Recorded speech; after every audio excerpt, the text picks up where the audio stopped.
Now, this is my second video of the day regarding F122. I done one earlier on. If you haven't seen it, link up in the top right, where I kind of broke down, in a basic form, all the new features that have been announced today and more to come.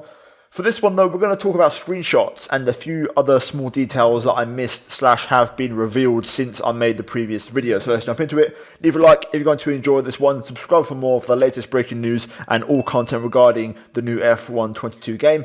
And yeah, let's get into it and let's see what we have. Now we're going to look at some screenshots, and the first one here is the Aston Martin at Catalunya. Now with this screenshot and the rest of them as well, these are not the final car models. So bear that in mind. This essentially is the FOM car. This is going to be the My Team car for this year's game. I'm pretty sure of it. So digest it, drink it in, and remember it. But this is the car we're going to be using in My Team. I can promise you that for a fact. I don't know that, but if I had to bet my house, this is it. So yeah, Aston Martin being followed by Pierre in the AlphaTauri around Spain. This is turn number 5. Not a lot we can really pick out from this particular image, I'd say.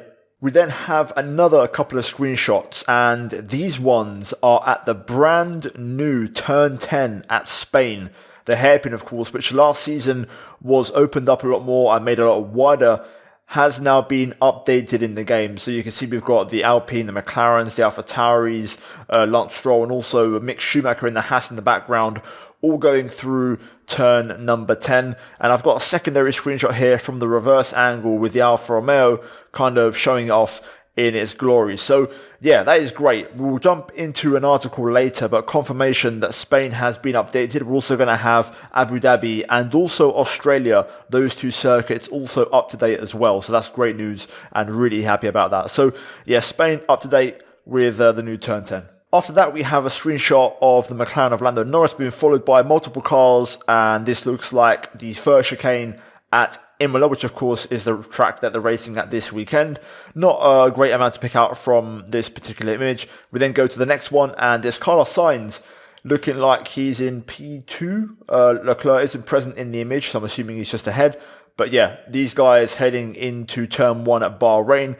Looking awesome, man. Even with the FOM car, the Ferrari looks insane. It's such a nice car. It looks really, really good. And yeah, we're going to be seeing that car quite a bit. And I can't wait to see it in game with this actual model once we get the full release.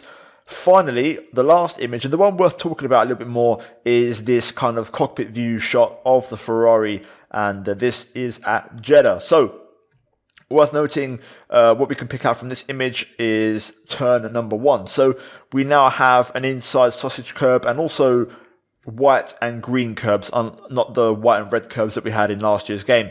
It's quite interesting how the calendar's worked out, but we've raced twice at Jeddah in real life since the original version got released on last year's game, November last year and this year in March. So yeah, there is kind of a bit of an update to Jeddah. Don't look into the steering wheel too much or the cars. Like I said, these are all the generic My Team car, which, these liveries will eventually be updated to their proper cars down the line. So yeah, our first look at Jeddah, and yeah, also a bit of a glimpse of what cockpit view could be like in this year's game. Now after that, we're going to jump into the actual press release, which has been given to me, and there's a bit more detail compared to the Steam notes that I read earlier on in the video earlier today. So the other thing I want to kind of touch up on in more detail is the refined race day, which is a new feature in the game, and it allows players to customize their setup with new immersive and broadcast options that affect formation laps, safety car periods, and pit stops. Select immersive and players will face risk reward challenges, which could be the difference between a place on the podium or finishing outside the points. Broadcast takes the pressure off with controlled and authentic cinematics that keep the players close to the action. So this isn't what I first thought it was when I read it earlier on, and this is where the full press briefing is going to help. So when I first read this, I'm thinking, different camera angles, commentary, a bit more of a realistic feeling, but that's not the case. So this to me seems like mini challenges or mini scenarios during the race itself. So the same way you have, emergency department events in My Team, for example, this seems like that, but basically during the race. So you're going to have, in the immersive situation, challenges presented at different times in the race, whether that's race specific or also qualifying or even practice, who knows, but I like that. That's different and a bit of a different element. Confirmation that VR virtual reality is going to function via Oculus Rift and HTC Vive. In the paragraph where it talks about adaptive AI, which is mainly focused on new players, it does go on to say the refreshed practice programs offer more variety with new scoring systems and on-track visualizations. This helps players navigate each twist and turn to perfection before racing for those all-important championship points. So looks like we're going to get some freshened up practice programs, which is a massive W. We've had these for about 4 or 5 years, I think, since F1 2016, 17. So yeah, it's due a change, and I'm glad we're going to get that this year, to be fair. We also get a bit of a clarification regarding the My Team budget you can choose. So there's a new feature this year, and you're going to have 3 different entry points: newcomer, challenger, and front runner. This basically means you can choose where you want to start and go for it. So in My Team, in previous games, you'd always start from the bottom, but not the very bottom. I believe Haas or Williams, or sometimes both, would always be worse than your team. So you're not actually starting from the very, very bottom, if that makes sense. So I hope the newcomer option, for me personally, is us actually starting last and making it a proper challenge. But yeah, you've got challenger and front runner, so if you don't have that kind of time to really grind through it, you can kind of start from the mid pack or straight out the top and get to work. Confirmation as well, the game sees real-life track updates to Australia, Spain, and Abu Dhabi, as I mentioned earlier on, and of course, as we saw in the screenshots, of Spain. So that is great to see. Also confirmation that, even though it wasn't mentioned in the Steam patch notes or in the Steam notes, complete with a 2-player option in reference to the career mode. So co-op is back. I saw some comments asking if it has been taken away. No, it's still in the game. So we're going to have split screen, co-op, regular 10-season career mode, My Team career mode, F1 life, and I think those 5 are going to be the kind of the big game modes this year, of course, along with just general multiplayer / online. So yeah, 6 game modes, and that's kind of the way they're going this year in terms of the approach. But I can't see no more in the notes worth talking about on my brief. The final thing I want to talk about is compatibility, cross-platform, cross-play. In this case, they've called it dual entitlement. So there's a lot to break down on this particular article. So what I'm going to do is just break it down and simplify it to some really key points. So pre-ordering the F1 22 Champions Edition, okay, it has to be the Champions Edition, will enable you to benefit from dual entitlement, which lets you upgrade your copy from PlayStation 4 to PlayStation 5 or Xbox One to Xbox Series X at no additional cost. So bear that in mind.